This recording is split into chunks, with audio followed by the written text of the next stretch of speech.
All right, Wisdom Moon here with the Songwriters Cafe, and today we have a married couple who travels and writes songs. They're called Jenny and Tyler. Hey guys. Hey. Hello. So, where did you guys get the name for your group? Seriously. Man, we My thought name long is and Jenny. hard. Her name is Tyler. We figured it'd be a good idea to. No, yeah.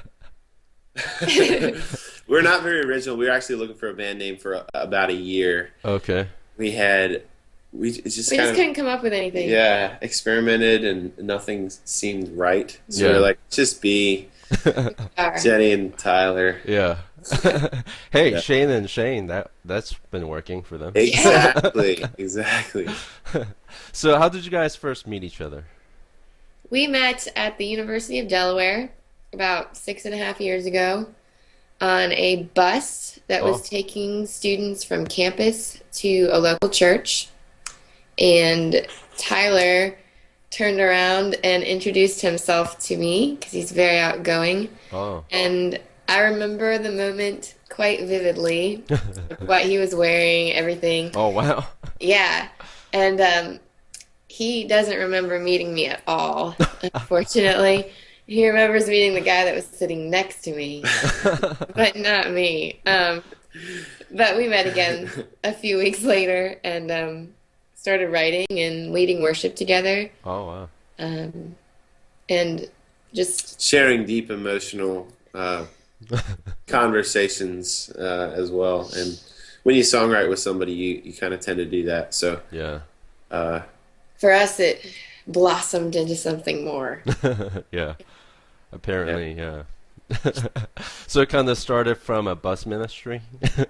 I guess so. So, so yeah. bus ministries are important ministries in the church, I guess. So, Yeah, they make marriages. They potentially lead to marriages. Yeah. So how? Here's a question for you. I don't know if anybody's ever asked you, but how would you describe your music to someone who's deaf? who's deaf? Yeah, if you can, That's the first time. You're Yeah. sign right. it to them or write it, Right. out or. I'm sure we would focus on the lyrics in that case. And that's what we like to focus on anyway. Hmm. I would show them a picture um, of light, of like some sort of light source. I don't know, but and then I would just point them to the lyrics. Yeah. What else would I do? Well, I think like our main message is one of hope. Even like some of our songs are, more emotionally dark or just kind of in that moment of pain or things like that. But the ultimate ending of the song is that there's hope. Yeah. Yeah. So definitely would communicate that. I don't know about the acoustic, like how to communicate acoustic music. So you got me on that one. Cool. And you play acoustic guitar, right?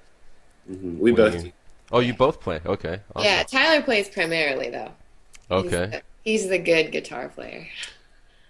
She's been wanting to learn how to play guitar for the past It's 6 years. it's difficult but when the person you play with is really, really good. It gives you like just there's not much to motivate you to keep practicing. Jenny knows how to play in G form, so she can play about 7 chords, Yeah. and she's just learning C form. Yeah. Oh, okay. And use a capo, right? Yeah, exactly. Just Exactly. capo up Yeah, and down. which is what a lot of songwriters in Nashville will do. Yeah. Is 1 or 2 forms, and you're good to go. You could also flip it around, use it as a drum. Exactly. And actually, Tyler, you do some foot stomping, right? Can you tell us a little bit about that? Yes, I've been stomping my feet for quite a long time. We used to mic the ground. We used to just have this floor mic, Oh, and it kind of conveyed what I wanted to sonically. But my dad went to this house show, and he told me about the drummer who took all of his equipment out of a suitcase and set up his whole drum set and used the suitcase as a kick drum. And I was like, that is amazing. It sounds not amazing. It's very just kind of a cool thing to do. Yeah. So I copied that idea completely, almost completely. We store most of our on stage stuff in the suitcase and use the suitcase as the kick drum, and it sounds pretty darn good. Yeah. Works. Yeah, That's very cool. yeah. Do you have some videos on YouTube or something that people can watch? You We do. Yeah. Yep. awesome. Yeah, I think does the Faint Not one The have Faint it? Not Yeah. video actually has it in there. Yeah. Cool. Yep. So, how do you guys find inspiration for new songs? Books, sermons, uh, what's going on in the news, what's going on, like scripture, prayer, Yeah. having conversations with people. Um, For me, it's Yeah. primarily like either something I'm going through or, what I'm feeling. Tyler writes. I'm the kind of person that writes maybe like once or twice a month, like write a complete song because I have to just be really inspired, really feeling it. Whereas Tyler is kind of always writing something. I've always got some kind of melody Yeah. in my head or some words that I connect to a melody. So it's just a matter of sitting down and putting all the Yeah. ideas together. Yeah. Sometimes the whole song does come, but those are pretty rare times. Yeah. Yeah. It usually takes work. Yeah. So, do you guys have like a favorite resource or tool that you use for songwriting or getting your, lyrics or ideas down? Um, I mean, just GarageBand. dictionary, thesaurus. I don't know if there's one tool we go to We do use the iPhone to record other than Ah. Yeah. snippets when we're writing. yeah. So we'll use the voice recorder on this, Uh-huh. and We're in the car a lot, so it And gets used a lot in the car. the dictionary and thesaurus are on here too. Yeah, that's about it. Yeah. Man, what would we do without technology? Pen and paper. Write it down. Who wants to do that? It's actually that. I mean, that's We do happened that, too. though. We do that. Yeah, we'll write down lyrics and then we'll kind of.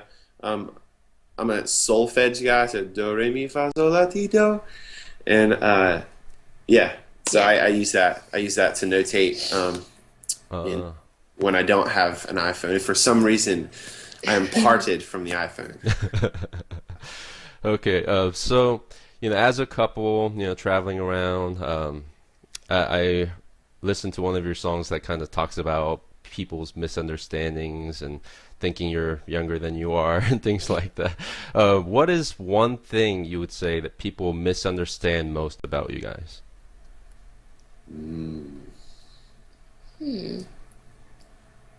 What do you think? I'm totally drawing a blank right now. Yeah. Maybe we could get back to that question later. Yeah. Think about that. And as far as your songwriting, is your songwriting process ever an emotional experience for you where, you find yourself crying or laughing while you're actually, in the middle of writing?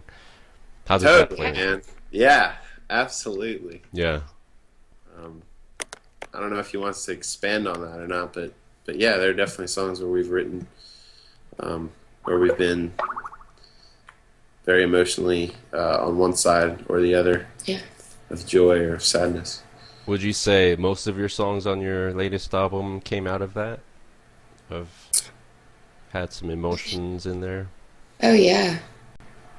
I mean, I don't know if there was, Through Crying and through stuff, your but eyes, I for mean, sure. For yeah. you and Carry Me, right? Yeah. And for you, this is just so beautiful. This is just so beautiful. Yeah. Yeah. Song for you, too. I mean, they're all. Well, no, because Song for You wasn't like one moment Yeah, where but- that was filled with emotions Yeah. as much as those other ones were. So, yes. So But the answer is yes. So let's take an Long example. yes. This is just so beautiful. Tell us about that song, how that song came about, what you were thinking. Yeah, so we were living with our friends last year, and I went into the backyard. It was a spring day in Nashville. It was very, very pretty. And literally, birds were singing, and there was a smell of flowers in the air. Hmm. So I was like, "Gosh, I want to write a song because this is pretty. It's pretty outside." Hmm. Um, then I started writing, and I was like, "There's not much substance here." So I started thinking of things that are beautiful more than uh, just nature, just and creation. I, and that's where verse 2 comes from. I was like, what's the most beautiful thing in my life? Well, there's marriage. It's a beautiful thing. Hmm. There's friends and family. There's music. There's film.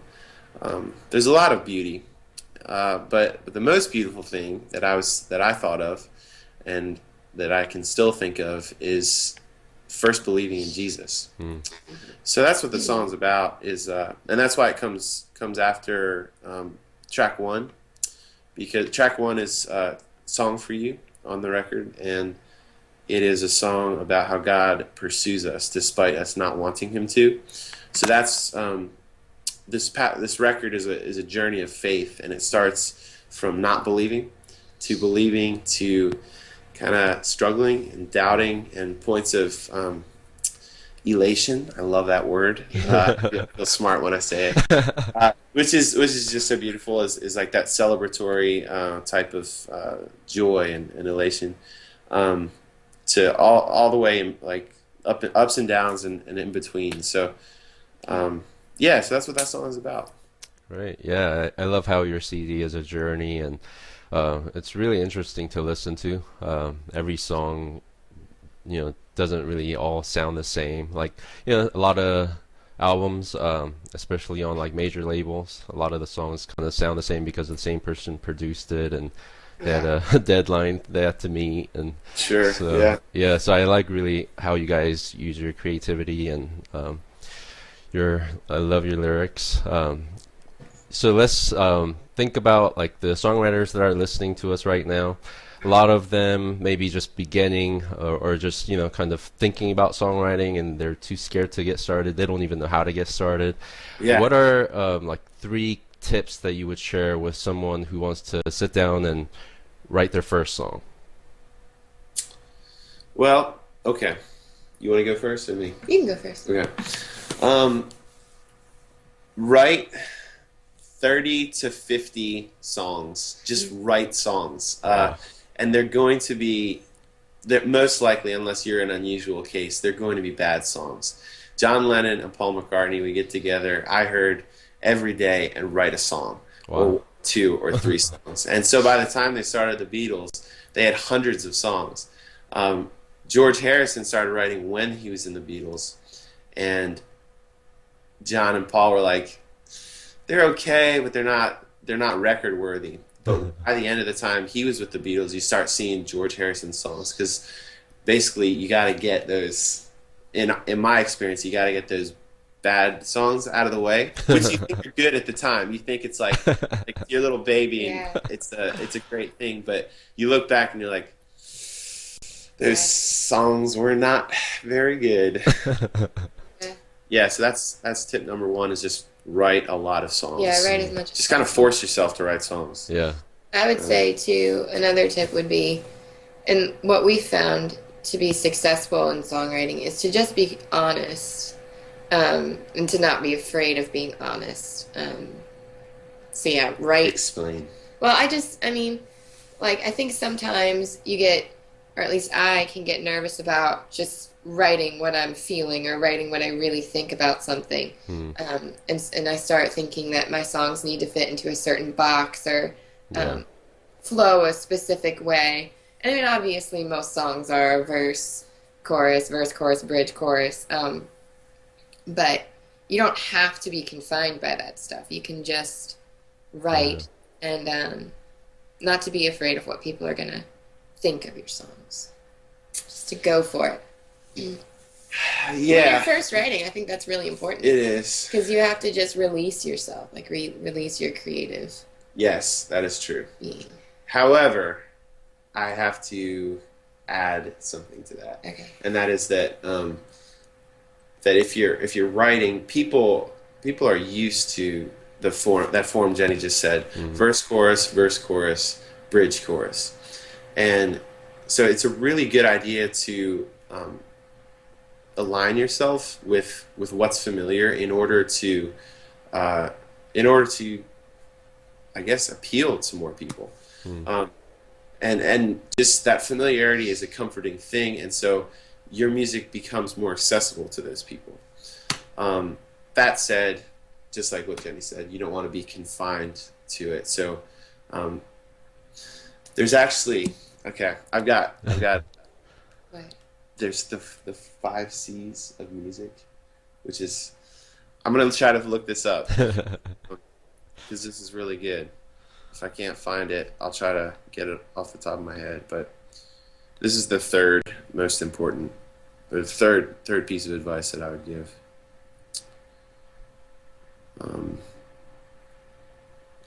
All right. Well, I don't know if I'll be able to find it, but off the top of my head, contrast is a huge thing. Minor, major, loud, soft, driving, chill. You want to have contrast in a song. You also want to have breath, which is not a C. There's another word for it. But you want to let a song breathe and that kind of incorporates contrast. So you want some parts of the song that need it lyrically. It makes sense to match the emotional parts, like the driving parts of the song, with the lyrics. I'm just kind of spitting these out. Let's see. Rhythm, accent, like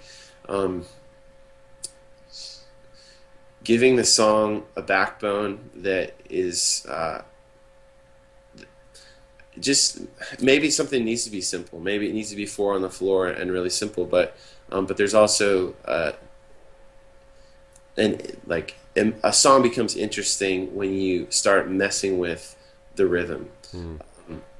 Counterpoint, like throwing in. I'm just kind of using musical terms. Hopefully, you can look like Google these. I don't know, but thinking about the way that the melody, maybe in the guitar, interacts with the melody of the song, and maybe they do parallel motion, maybe they do contrary motion.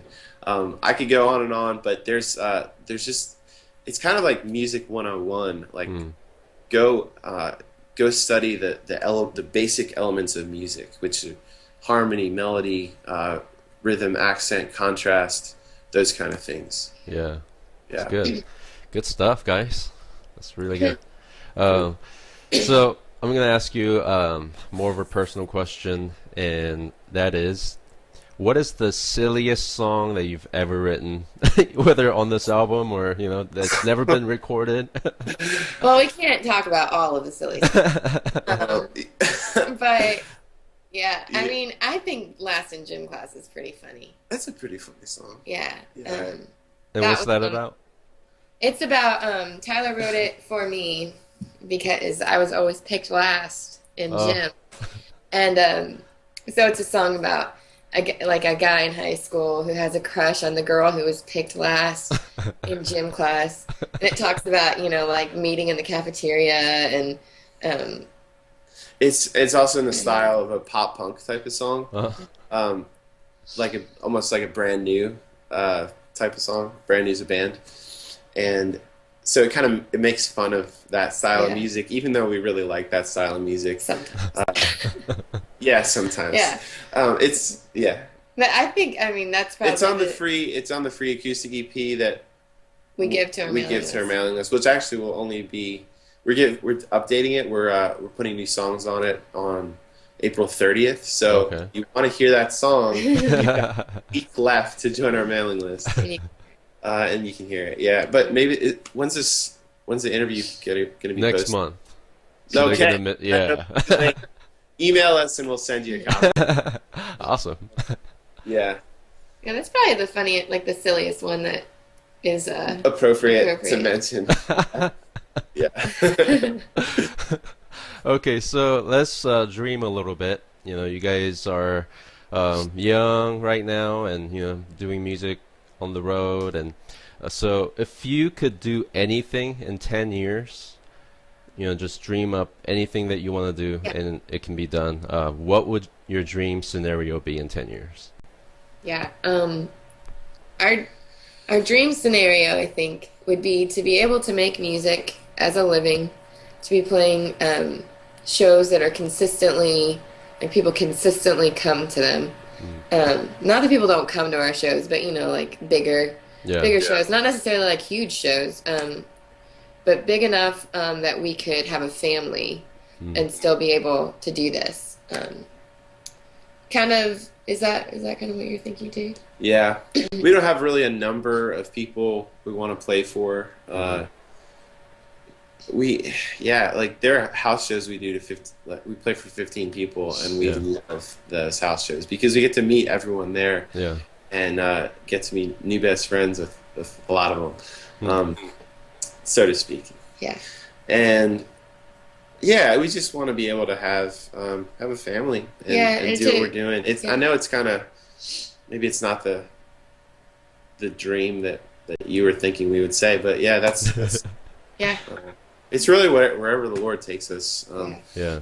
Got, we've got plans kind of for certain cities. Like we want to really focus on about 15 cities and go there 2 or 3 times a year and build relationships with the people at the venues and with people who are listening to our music who come to the shows.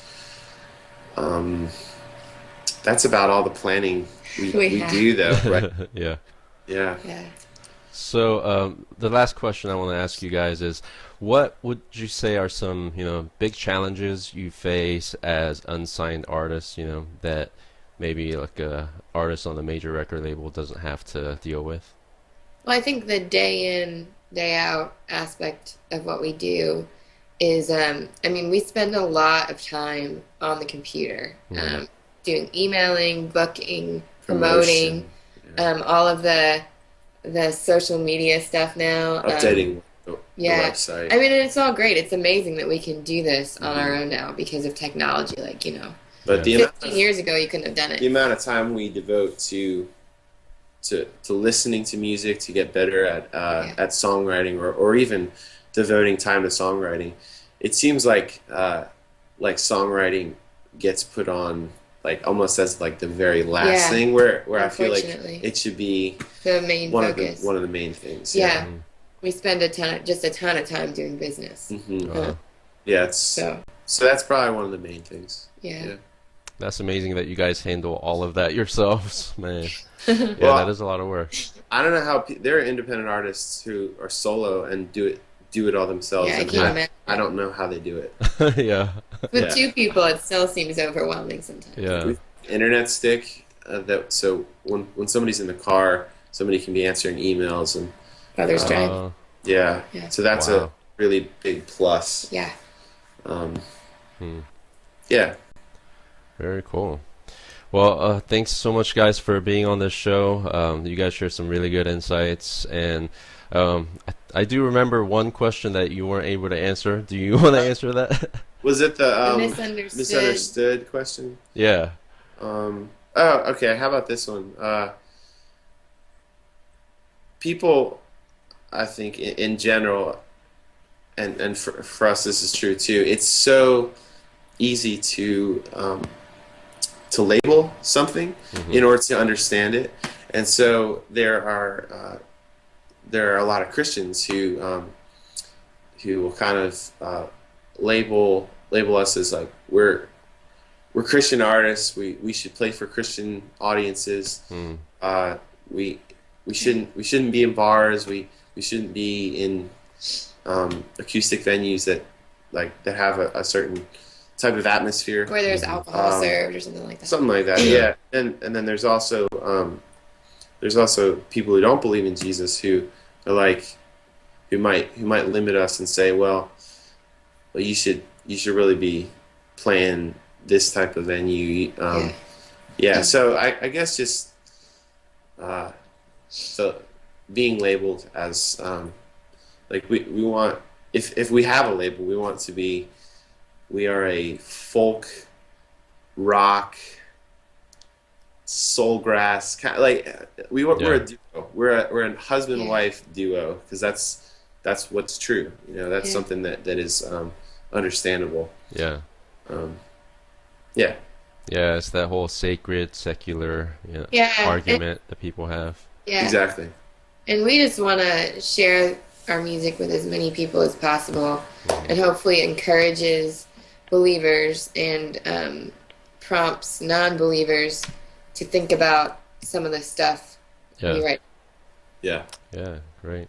And you guys do a great job at it. So, thanks for sharing with us, and thanks for sharing your music with the world. And yeah, I do hope that more and more people get to hear your stuff because it's good. Okay. So, before you go, can you share with our listeners the different ways to contact you and keep updated? Sure. Yeah, our website is jennyandtylermusic.com. You can find how to contact us via email there. It's just jennyandtyler@gmail. It's just, yeah. And then we're on Twitter, Jenny and Tyler. The Facebook. A-N-D is spelled out. Yeah, Facebook. The A and D is always spelled out. Yeah.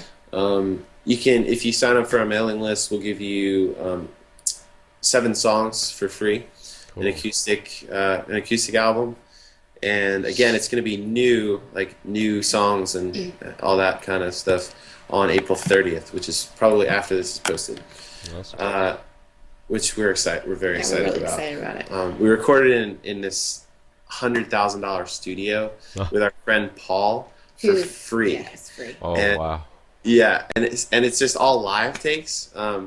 Did you like sneak in at midnight or something when there was nobody in there? So at, He's a student at MTSU, and he had Studio A time for, I think, for 8 hours. This one. Wow. And so we used it all. we used his entire semester's worth of Studio A time. It was great. Yeah. So that's coming out soon for free. And what else? Noise Trade, you can get a song for free. Bright Revolution, you get a song. Just go to jennyandtylermusic.com /free. Yeah. And that'll take you there. Yeah. Great. Well, it was a lot of fun, guys, and we hope Thank to you. hear more from you soon. Yeah. Cool, man. Thank you very much.